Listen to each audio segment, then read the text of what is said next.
Hey guys, what's going on? Joe here. This is part 2 of the KLR series for big changes. Got done with the parts mentioned in the last video, the KLR dash from Chrono Parts, the manual petcock and the air intake system removal, as well as the Top Gun 7.4 kilogram spring and the Neverland back mirrors.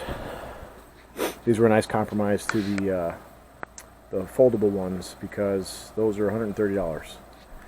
So, without further ado, if you look down here, you can tell by the carburetor, a lot of the, you can see in there, the vacuum ports are blocked off. The Eagle-Mite kit comes with a vacuum plug for the, with the air intake system blocking plate, which goes on the head. Really easy to install. Use your stock bolt when it comes off. I have the side panels off to show you guys. Part of that air intake system, like I said, you saw the stuff that I took off in the last video. This hose right here is capped. So this would be, that went into your little, the fuel catch canister for the air intake system, the California bikes. And this is going to vent atmosphere. This is your fuel tank tube to vent atmosphere. Back and run down the backbone. Nowhere near the exhaust because it does carry some fumes, and I'll show you where. I could put a longer hose on, but this vents actually comes down right down past the shock down here. You could run it down next to the other drain, the other tube for the battery, etc. That is the Top Gun spring, the 7.4 kilogram. Moving on to the petcock, that is the non-vacuum operated manual. You remember to shut your fuel off when you stop, or else you'll get a crankcase full of fuel if you leave it for extended periods of time. The thing with the manual petcock is the time to run is longer because the pickup tube is a little shorter than the stock one. The reserve now, you'll have a little less reserve, more time to run. I like that. Like I said, just if you know your mileage of your KLR, you can plan accordingly. And that's about it. But moving up top here, you'll see how, what I did was I put a fusible link down here. This fusible link to positive and then your negative, ran them up underneath the tank. Nice up here. And powered switch. Bike doesn't have to be on, but I could turn the switch on and off.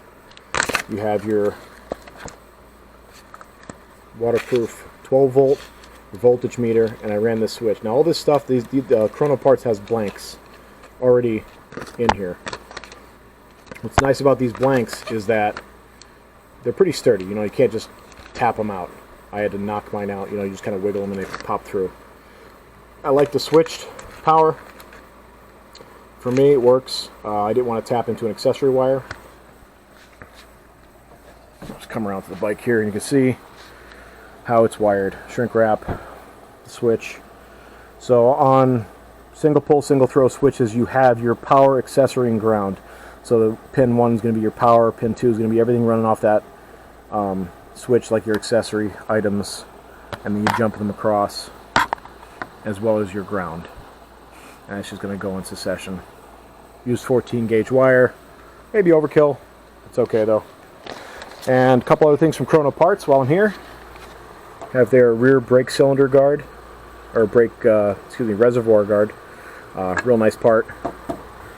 Solid steel. Use your stock hardware. Nice fit and finish. Another thing from them.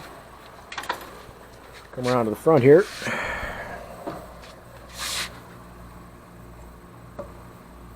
Front caliper guard. Haven't seen anybody else making these. So when I saw this, it was one of their new items, as well as the dash. This is nice. Solid, again, uses the existing bolts for your caliper. Just bolts right on there. If you lay it down, etc. Nice little guard. Looks nice. A nice vent in the back. That's about it. Putting a spring in, that was a little bit of a challenge. The stock spring, they're sprung real soft. This one was easy to get off. I did use the Tusk. I'm going to put them somewhere. The Tusk spring compressor tool from Rocky Mountain ATV. Getting the Top Gun one on was put it in a vise, use a adjustable wrench and hold the clamp steady. Use hand tools. I tried to use my electric impact. It was just too much. It was making the spring compressor slip a little bit, even though I had them. I tried them in different positions. It was making them slip on the spring, which can get dangerous once it's under a lot of tension. So I used a 14mm ratchet wrench and the adjustable wrench to hold the tool itself in place, and just do even turns on each side, and it wasn't a problem. Then I was able to slip the collar back on and put the shock back together. When you put your shock back in, make sure it's oriented right, because again, learn from my mistake. When I put it in at first, I was like, oh, where's the adjustment? Well, you see it now because I reversed the shock.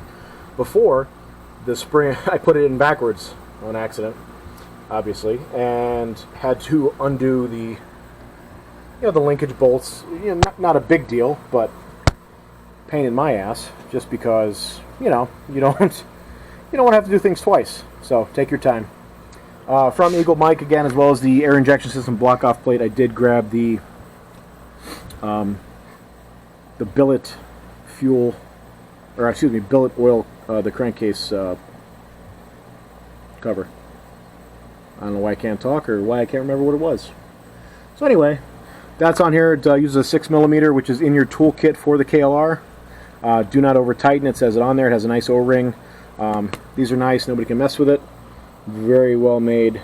The black matches the newer KLRs, and then the older ones with the they have a natural anodized one that matches them as well. When you're using your vacuum tubes, use fuel-proof ones. A little do-it-yourselfer tip. And then that's about it, guys. That is the changes to the KLR for now. From Cyclops Power Sports, the next video is going to be LED conversion headlights. So that's going to be the next thing. And then here's my lovely wife in the background there, watching me stumble through this video. But yeah, I like the mirrors. Real nice. They went on real nice. I took the riser off of this because didn't need it. Stock mirrors are just a little different as far as height-wise in the stems. These stems are really nice, and they adjust. They stay sturdy. So I'm looking forward to getting on the bike and get out and riding, see how the new spring is, adjust the preload, and adjust the rebound dampening, and we'll go from there.